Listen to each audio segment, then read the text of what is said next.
Notre invité ce matin, François Ruffin, député de la France Insoumise, bonjour. Bonjour, monsieur Bourdin. D'ailleurs, pas député de l'espace Whirlpool, hein. Juste de à l'endroit côté. où est installé Whirlpool. Juste peu à côté. importe, ça n'a aucune importance. Dites-moi, vous êtes complice avec le président de la République maintenant, non? À chaque fois qu'il vient, on vous voit... Je pense que mon absence aurait été plus remarquée encore que ma présence Oui. à cette occasion. Donc voilà. En plus, je veux dire, quand il y a un moment où c'est une mise en lumière, qu'on le veuille ou non, que propose le président de la République, pour moi, c'est le moment où je peux tenter de faire avancer un dossier qui me tient à cœur. Et là, vous profitez de sa mise en lumière pour vous mettre en lumière. Pour me mettre en lumière sans doute Pour aussi. mettre en Je veux lumière le dossier. Voilà. Et puis pour mettre en lumière Globalement. quelque chose que je porte depuis le début Oui. de la bataille Whirlpool. Je ne cesse de répéter aux syndicalistes et au pouvoir public quand j'ai l'occasion de les rencontrer. Attention de ne pas oublier les intérimaires et le sous-traitant Prima. Donc voilà, que on y ait les gens qui Prima en sont. d'ailleurs où on ne vous veut pas. Hein, non, les syndicalistes n'ont pas très envie de vous voir. Non, c'est pas ça. C'est C'est vrai ou que ils pas ont eu le sentiment que j'étais moins présent. Parce Oui. que moi, j'ai eu toute la bataille sur la réforme du travail pendant l'été, et tout ça. Oui. Donc, ils ont le sentiment que j'étais moins présent. Bon, vous appelez Emmanuel Macron Monsieur le Président, j'ai vu, hein.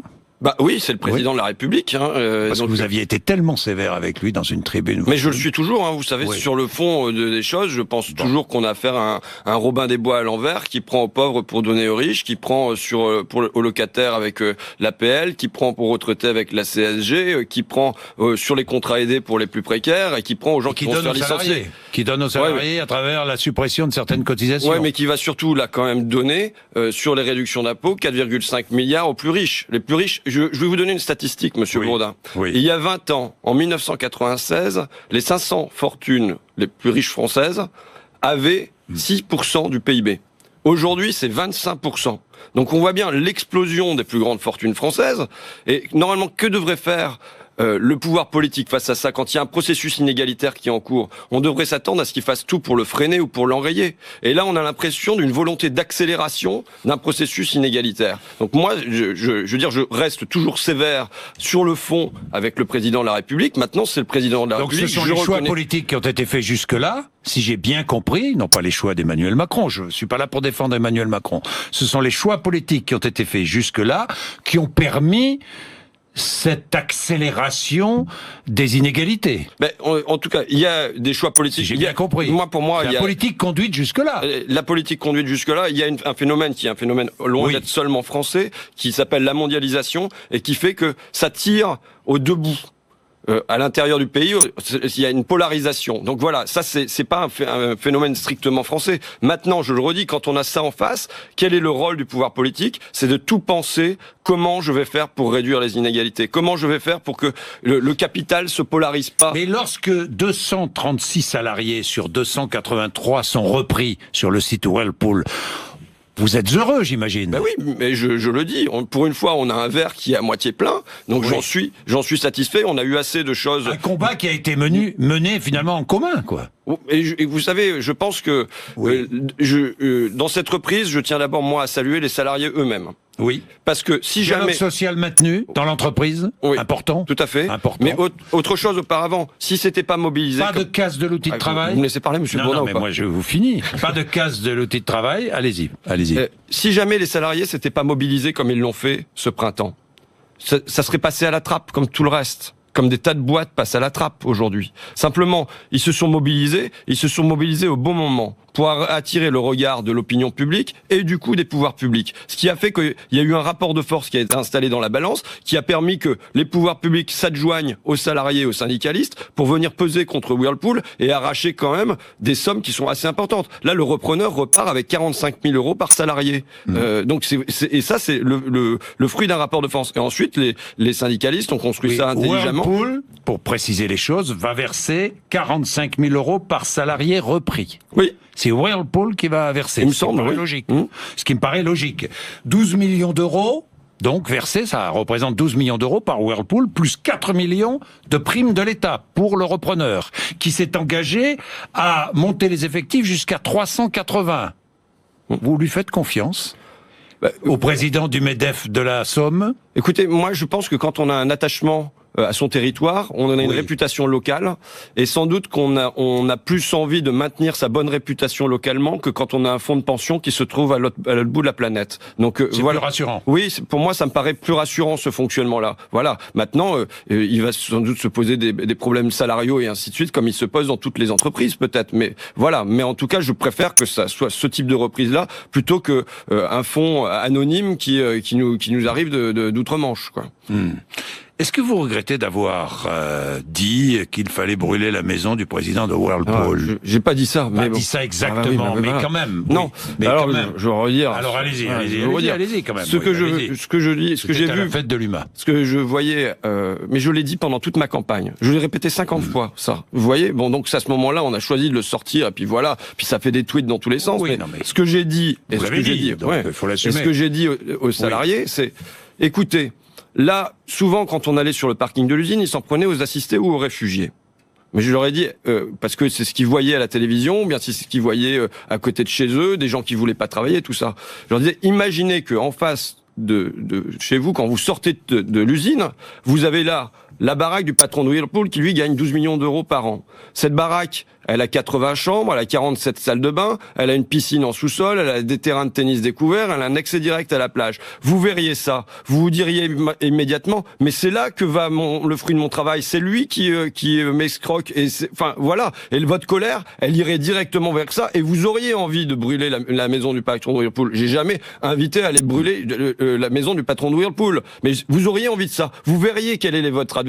Simplement, le problème qu'on a, c'est qu'il s'est installé une distance géographique entre le capital et le travail. C'est-à-dire que les salariés ne voient pas où va leur plus-value. Bernard Arnault, le héros de mon film, merci patron, je veux dire, l'éclure ne voit jamais le yacht de Bernard Arnault, il voit pas son hôtel à Megève, c'est à Courchevel, je crois, il voit pas sa résidence à Saint-Tropez, il voit pas tout ça. Donc du coup, ils se disent pas, ah mais bon sang, c'est là que va mon argent. Et donc, le travail politique que moi j'ai à faire, c'est de lier ça. C'est de relier le capital et le travail, alors qu'ils se trouvent dans des espaces géographiques qui sont hyper distants. Alors, je ne vais pas défendre Bernard Arnault, je ne vais pas défendre les milliardaires, je voudrais simplement vous poser une question. Qui sont ceux qui investissent ? Qui sont ceux qui prennent des risques, si ce n'est les chefs d'entreprise? Oui, mais moi je suis un petit entrepreneur aussi, à titre associatif. Bah, vous investissez. Oui, mais vous prenez des risques. Oui, mais et c'est pas facile, c'est dangereux. Du coup, mais vous savez, après, à partir d'un certain moment, vous voyez par exemple Christophe Castaner et de se trouver ce samedi chez Sanofi Saint-Élabo. Et il a dit, on n'a pas le droit de critiquer les entreprises qui réussissent. On ne doit pas. Bon, je suis désolé, Sanofi Saint-Élabo, qui reverse plus de 50% de ses bénéfices en dividendes, qui a licencié 3000 chercheurs tout en touchant du crédit impôt recherche, qui refuse d'indemniser les victimes de la dépakine, de provisionner un fonds à cet effet, qui détruit une usine qui n'a jamais servi. Je vois pas très bien qui, chez Sanofi Saint-Élabo, prend un risque. Vous voyez? Et il y a des tas d'entreprises comme ça. Monsieur Decailleux, qui est le repreneur de l'usine, il y a du courage dans sa démarche, parce que il doit y avoir des insomnies chez lui. Vous allez le soutenir?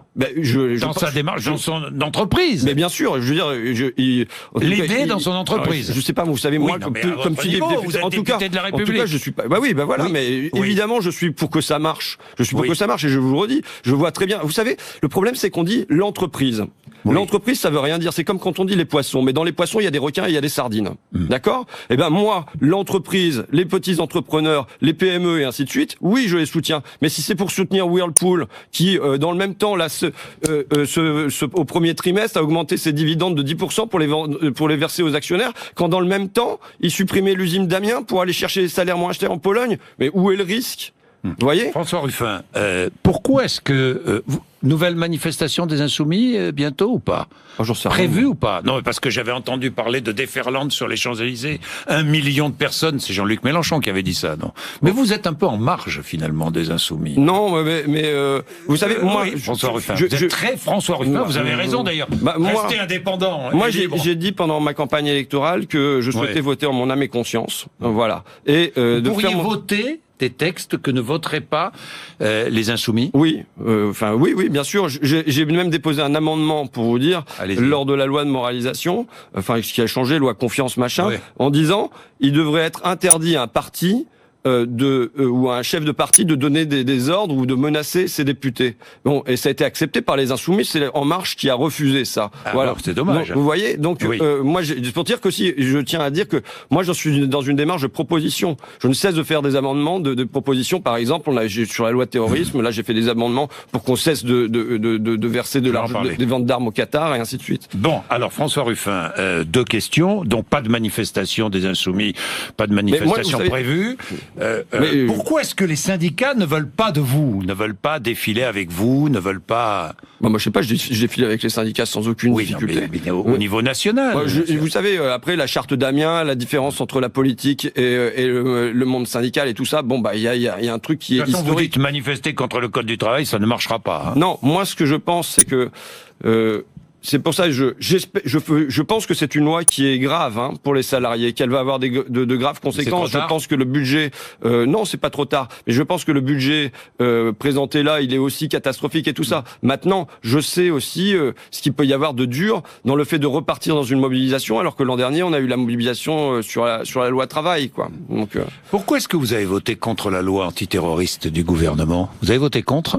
Moi, j'étais pas à l'Assemblée hier, mais je pense que j'avais une délégation pour voter contre. Oui. Alors moi, ce que je vois alors il y a eu des tas de réactions, vous savez, de la Ligue des droits de l'homme, de l'ONU et tout ça pour se dire que ce texte mettait en cause gravement les libertés. Donc c'est pas un truc de gauchiste esselé. Ça c'est la première chose. Ensuite, moi, ce que j'ai tenté de porter pendant les débats dans l'hémicycle, c'est que aussi on vise le financement du terrorisme. Et là, c'est rien. Il y a rien.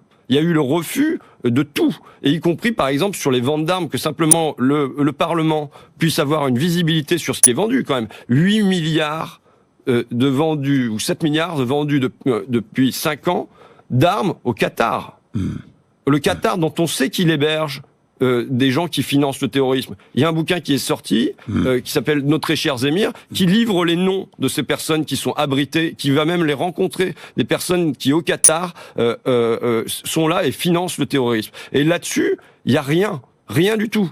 Quand de la même manière que dans les Panama Papers, il était révélé que ça servait au financement du terrorisme, ces paradis fiscaux et tout ça, c'est le responsable d'Europol qui le disait. Là, il y a un refus d'En Marche d'introduire des législations plus fortement contraignantes sur le financement du terrorisme. La Catalogne, est-ce que vous défendez l'indépendance de la Catalogne? Écoutez, difficile à dire. Je suis pas un spécialiste de la géopolitique et j'ai toujours dit moi que avec mon journal Fakir, je déléguais ça au monde diplomatique. Vous voyez, donc j'en suis pas un spécialiste. Maintenant, je veux dire, je ne peux pas regarder avec un peu d'émotion et de tendresse quand il y a un peuple qui aspire à quelque chose et qui aspire collectivement, qui monte un vote ensemble. Enfin, je peux pas ne pas avoir une tendresse pour ça.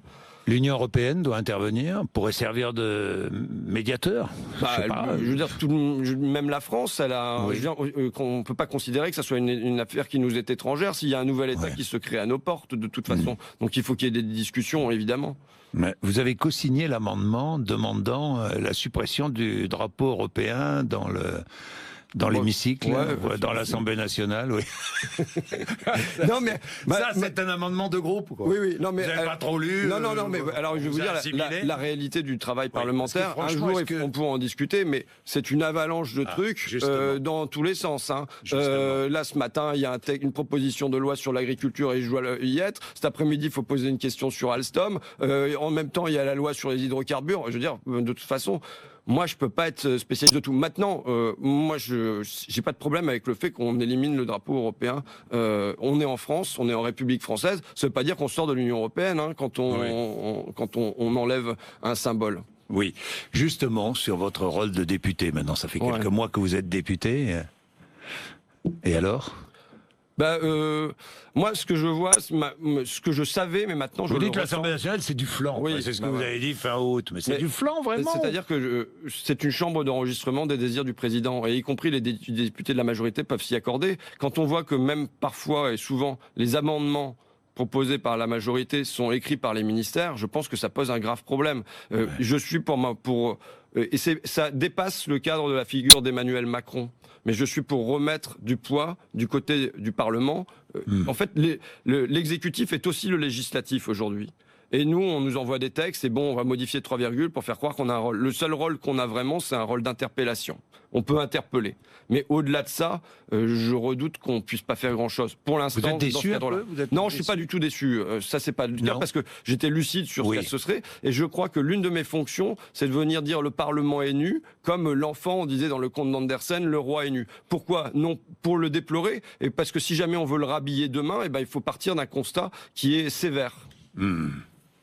Sur votre indemnité de député, alors ça y est, vous avez appliqué vous avez appliqué ce que... Je reverse mensuellement...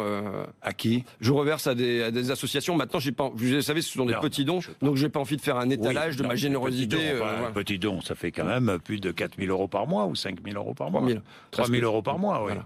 Vous gardez le SMIC un peu plus, voilà, c'est ça. Avec ce que j'aurais payé comme impôt sur le revenu, voilà. Sur le revenu de l'Assemblée nationale. Voilà. François Ruffin.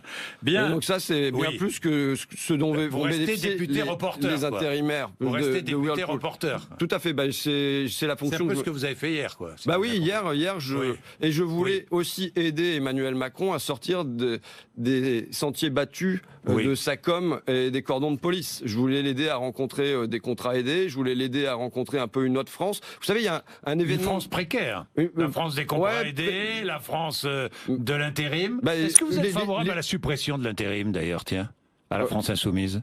Je sais pas. Moi, en tout cas, quand vous êtes sur comme chez Whirlpool, où il y a 70% d'intérimaires, la suppression immédiate de l'intérim, j'y pense pas. Par contre, il y a déjà des lois qui existent sur l'intérim.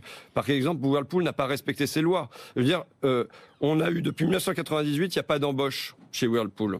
Donc ça veut dire que tout a fonctionné avec de l'intérim. Je vous dis, sur les lignes, c'était 70% sans doute hier. Et donc, ça veut dire qu'il y a des gens qui sont restés pendant 5... Qu'est-ce que vous proposez? Voilà. Mais il y a déjà une loi qui existe. Je veux dire, je veux bien proposer d'autres trucs, mais il y a déjà une loi qui existe. Moi, ce que je demande, simplement, c'est qu'on fasse respecter la loi, mais qu'on donne aussi les moyens aux services publics, à la directe, et ainsi de suite, de contrôler que cette loi est respectée. Quand on a pendant 5, 10, 15 ans des gens qui sont en intérim 8 mois par an et qui se font virer sans avoir de la moindre indemnité, rien du tout, et qu'on leur fait des changements de poste qui sont complètement fictifs, là, je dis simplement, faisons respecter la loi. Je demande même pas en pondre de nouvelles, vous voyez, pour l'instant. J'ai une dernière question. Après, il y a peut-être à encadrer le taux d'intérimaire, le taux de précarité qu'on accepte dans une entreprise. Quand je vous dis que hier, on était sans doute aux alentours de 70%, ça me paraît pas acceptable. François Ruffin, il y a une dernière question que j'avais envie de vous poser. Est-ce que Jean-Luc Mélenchon en fait trop? Moi, je vais vous dire... sincèrement, honnêtement, vous, qu'est-ce que vous en pensez? Non, on fait trop, non, moi, pour l'instant, je suis bien dans ce groupe. Le jour où je serai pas bien, je viendrai vous le dire, si vous voulez. Mais pour l'instant, je suis bien dans ce groupe. Vous savez, c'est une position compliquée que de savoir qu'on est 17. Plus, je rajoute mes camarades communistes, moi, puisque non, mais moi, je suis élu avec vous m'avez présenté Picardie, France Insoumise. Moi, je me suis présenté avec une étiquette Picardie debout et qui rassemble un certain nombre de forces. Mais quand on est une petite minorité comme ça à l'intérieur de 577, il faut se bagarrer. Ce qu'on peut reconnaître à Jean-Luc Mélenchon, c'est de la combativité. Maintenant, vous savez, moi, c'est pareil. Est-ce que j'en fais trop? En tout cas, il y a une combativité, il y a de la générosité, il y a de l'envie. Après, sans doute qu'au milieu de tout ça, il y a des maladresses, il y a des erreurs. Vous voyez, à moi aussi. Donc, on est humain. Maintenant, on peut pas retenir d'un homme quand il agit, on peut pas retenir que sa tâche, son erreur. Vous voyez, voilà. Merci François Ruffin. 8h56.